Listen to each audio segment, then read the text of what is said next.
Well, I love saying Kinahora. And the idea of Kinahora is that, as Michael Wex describes it, that the air is filled with shedim and ruchim, spirits, and that are just hanging around waiting for you to say something positive so they can come in and ruin it. So you have to say Kinahora, no evil eye, as a way to neutralize them.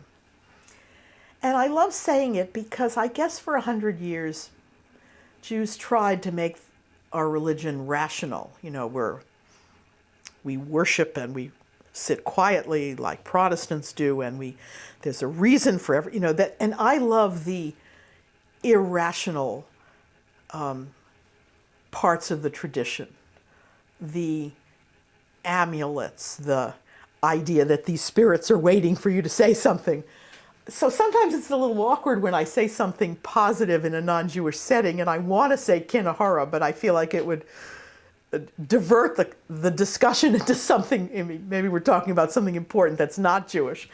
But I love it because it's so irrational. It's so, and I don't really care whether I believe that there are shedim and ruchim hanging around waiting. I just love the approach of acting as though I believe that. So I guess Kinahora is my favorite. Of course, it's also a Hebrew phrase, but the Kinahora is the Yiddish.